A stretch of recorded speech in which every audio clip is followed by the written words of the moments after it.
मैं साधना छिरोलिया, रानी दमयंती की नगरी दमोह मध्य प्रदेश से। मेरे जीवन का मूल मंत्र है सहजता, सरलता और सकारात्मकता, और इसी के मद्देनजर प्रस्तुत है आज मेरी पहली कविता, जिसका शीर्षक है वाह जिंदगी। कि कुछ अपनी कहिए, कुछ हमारी सुनते चलिए, कुछ अपनी कहिए, कुछ हमारी सुनते चलिए, और जिंदगी को सहजतम बनाते चलिए। जिंदगी तो है धूप छांव का मेला, जिंदगी तो है धूप छांव का मेला, इसे मौसम की रूमानियत समझकर चलते चलिए। कुछ अपनी कहिए, कुछ हमारी सुनते चलिए। बहारों के मौसम सदा रहते नहीं, बहारों के मौसम सदा रहते नहीं, तो पतझड़ का भी आनंद उठाते चलिए। कुछ अपनी कहिए, कुछ हमारी सुनते चलिए।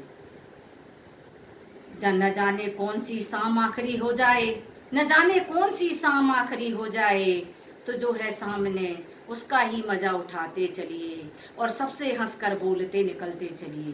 कुछ अपनी कहिए, कुछ हमारी सुनते चलिए।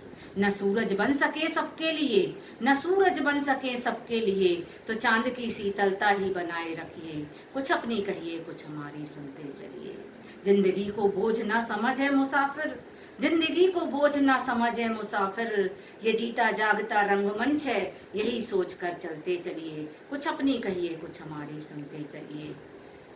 उतार चढ़ाव तो जिंदगी के रंग हैं प्यारे, उतार चढ़ाव तो रंग जिंदगी के हैं प्यारे, इन्हें होली के रंग समझकर चलते चलिए। कुछ अपनी कहिए, कुछ हमारी सुनते चलिए, और जिंदगी को सहजतम बनाते चलिए। धन्यवाद।